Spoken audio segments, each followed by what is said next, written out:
চৌধুরী রয়েছেন আমাদের সাথে রয়েছেন আমাদের প্রিয় ব্যক্তিত্ব দৈনিক যুগান্তরের সম্মানিত সম্পাদক কবি আব্দুল্লাহ শিকদার রয়েছেন আমাদের সাথে।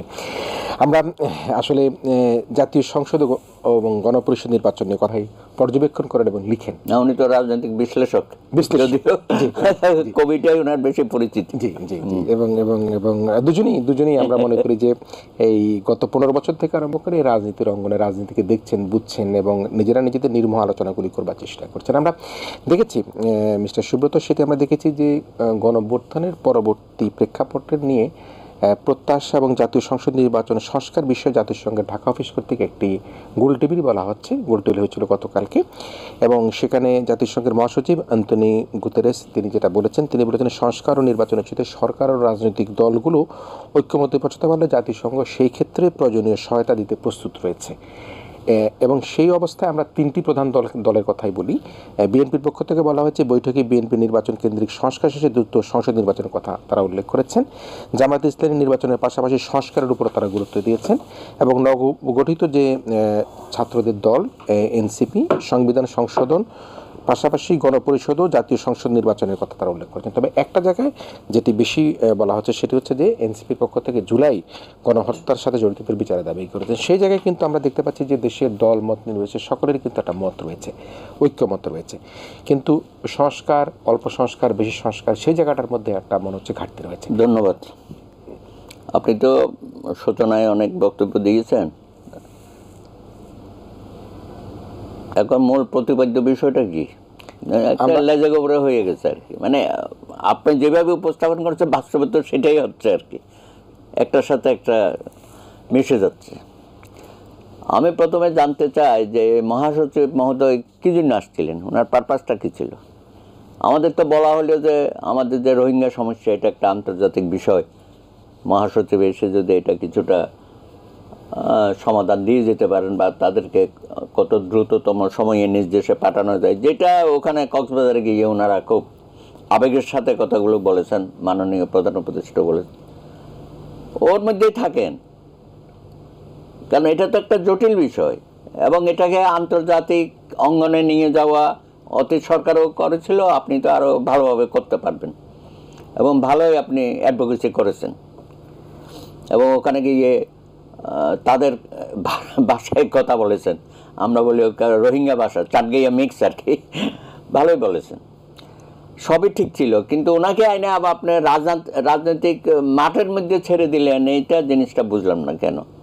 অতীতে তো কোনো গুলো কীভাবে যাবে এবং সংস্কারের বিষয়ে কথা বলতে গিয়ে সংস্কার হইলে ডিসেম্বরে হবে, আরেকটু বেশি সংস্কার হইলে জুনে যাবে, এইসব কথাবার্তা তো ওনার সামনে বলার দরকার থাকে। এটা আপনি আমাদেরকে বলেন, আপনার সাথে তো আমাদের সামনে কথাবার্তা হবে, কিছু হয়েছে তো আপনি তো আপনার কথার মধ্যে কোনো একটা স্থিরতা দেখতে পাচ্ছি না এবার দৃঢ়তাও দেখতে পাচ্ছি। কেন, কোথায় যেন একটা আপনি সকাল বিকাল সন্ধ্যায় এবং আপনার প্রেস উইং যেটা আছে, এখন তো অনেকগুলো 4-5 জন দেখি একসাথে তারা মুভ করে, এটাও প্রথম দেখলাম আর কি।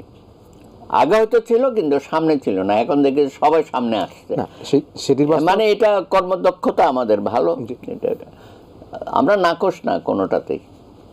তো আপনি যে উদ্যোগগুলো নিচ্ছেন এগুলো আমাদের কথা হচ্ছে যে ওই যে এনসিপি যারা, তারা যে সেকেন্ড রিপাবলিকের কথা বলে, গণপরিষদের কথা বলে, তারপরে শেখ হাসিনার ফাঁসি না হলে পরে নির্বাচনের কথা বলাই যাবে না, 2-3বার কিন্তু সে বলেছে, সার্জিস আলম। তো এগুলো আমরা বলি যে ভাই তোমাদের অনেক কর্মসূচি আছে, এজেন্ডা থাকে, সেগুলো জাতির সামনে উপস্থাপন করো, নির্বাচনে যাও, নির্বাচনে জনগণ যদি তোমাদের এইসব কর্মসূচিগুলো তোমাদের পক্ষে যদি রায় দেয় তখন তোমরা এগুলো করবে আর কি। এখন এগুলো তোমরা তো করতে পারবে না, তোমরা ইউনূস সাহেবের ঘাড়ে এগুলো দিতে চাচ্ছ। একটা অন্তর্বর্তীকালীন সরকারের এত বোঝা নেওয়ার ক্ষমতা কি আছে? এনসিপি যেমন করতেছে, আমি দেখি অন্যান্য রাজনৈতিক দলগুলো তারাও তাদের এজেন্ডাগুলো ওনার কানের উপর দিয়ে দিতে চায়, এইটা করতে হবে, ওইটা করতে হবে, রাষ্ট্র কাঠামো পুরা পাল্টিয়ে ফেলতে হবে, নতুন বন্দোবস্ত করতে হবে। তো এইসব জিনিসে কি উনিই করবে? রাজনৈতিক দলগুলো কিছু করবে না? তো বিএনপি তো তারা 31 দফা দিয়ে দিয়েছে, আমাদের সাথে যুগপৎ যারা ছিল তাদের সাথে আলাপ আলোচনা করে, তোমরা এরকম কিছু দাও, তারপর নির্বাচনে যাও, নির্বাচনে গিয়ে যা যা করার ভবিষ্যতে যারা নির্বাচিত হয়ে আসবে, তোমরা যদি পারো, জনগণ যদি তোমাদের কর্মসূচি গ্রহণ করে করবা। খামাকাই এসব কথাবার্তা বলে একটা দেশের মধ্যে জটিল পরিস্থিতি, আবার বলে যে আইনশৃঙ্খলা পরিস্থিতি ভালো না, নির্বাচন করা যাবে না। এগুলো বলার অর্থটা কি? আবার অন্য প্রোগ্রামগুলো তুমি বলতেছো এটা করো ওইটা করো, গণপরিষদ নির্বাচন করো, মাঝখানে তো আর একটা আওয়াজ তুলছিল না স্থানীয় সরকার নির্বাচন, এবং এগুলোর সাথে আবার কিছু কিছু রাজনৈতিক দলেরও কথাবার্তার মধ্যে আমরা মিল দেখতে পাই। তো আমার কথা হচ্ছে, পরিস্থিতির জটিলতা সৃষ্টি না করে এত ত্যাগ তিতিক্ষা, জুলাই অভ্যুত্থান, এটা তো আমরা সকলেই ধারণ করি, এবং শুধু তো এই 36 দিনের আন্দোলন না, গত 15 বছরের ধারাবাহিকভাবে আন্দোলন, তোমরা হয়তো শেষ দিকে এসে সম্পৃক্ত হয়েছো। আমরা গর্বিত যে আমরা তো বহুদিন অপেক্ষা করছিলাম, আমাদের ছাত্র তরুণরা কই। গত 15 বছর ওইভাবে ছাত্র তরুণরা মাঠে নামতে পারে নাই, কারণ যারা সরকারে ছিল ওরা বিভিন্নভাবে তাদেরকে দমিয়ে রেখেছিল, অত্যাচার, নিপীড়ন, এবং তোমরা অনেকে তখন এইসব সরকারি দলের সাথে সম্পৃক্ত ছিল। এখন একজন বলতেছে না যে আমরা তো বিভিন্ন কমিউনিটিতে ছিলাম, এমনকি তোমরা তারা যে কর্মকাণ্ডগুলো করেছে ওইসব বাহিনীর সাথে, হেলমেট বাহিনী, দা বাহিনী, এগুলো তো আমরা দেখেছি। আরে হাতুড়ি বাহিনী পর্যন্ত তৈরি করেছিল এই ছাত্রলীগ। তো তোমরা যে ওই ছাত্রলীগের বিভিন্ন পদ পদবিতে করতে গেলে একটু ধীরে চলতে হবে, দ্রুততম সময়ে তোমরা সব কিছু করে ফেলবা, এবং তোমরা একেবারে হিরো হয়ে গেলা সব কিছুতে, এটাও না, তোমাদের আশেপাশে তো অনেক ছিল। এবং আমিও মনে করি পুরো আন্দোলনটা কোনো প্ল্যান করে হয় নাই, এটা ঘটনা পরম্পরায় হয়ে গেছে। তোমরা কিছু ছেলে একসাথে হয়েছিলে এবং অসাধারণ কিছু কর্মসূচি দিয়েছে, এবং সেই কর্মসূচিগুলো জনগণ নিয়েছে। তোমার তো কোনো সংগঠন নাই, তোমরা যে কর্মসূচিগুলো দিয়েছ কাদের মাধ্যমে এগুলো তোমরা ইমপ্লিমেন্ট করবা? জনগণের উপরে নির্ভর করতে হয়েছে। এখন জনগণ কারা? যারা অধিকাংশই বিভিন্ন রাজনৈতিক দলের সাথে সম্পৃক্ত, অথবা রাজনীতির বাইরে যারা আছে তারা আছে, এবং তোমাদের সাথে গার্জিয়ানরাও। মুক্তিযুদ্ধ মাঝখানে তো তোমরা বলেছিলে যে এগুলো সব বাদ, একমাত্র 36 দিনের গণ অভ্যুত্থানটাকে ধারণ করতে। এখন অবশ্য তোমরা বলছো যে 71 একটা বাংলাদেশের বড় ঘটনা, এইটাও আর একটা বড় ঘটনা। যাই হোক, শাসিত তোমরা 71কে এখন ধারণ করছো। এবং যখন প্রোক্লেমেশন একটা হয়ে গেছে 10ই এপ্রিল 1971, সেই প্রোক্লেমেশনের পরে আবার একটা নতুন প্রোক্লেমেশন দেওয়ার কথা বলতেছে। এখন অবশ্য বলতেছে না, জুলাই সনদ।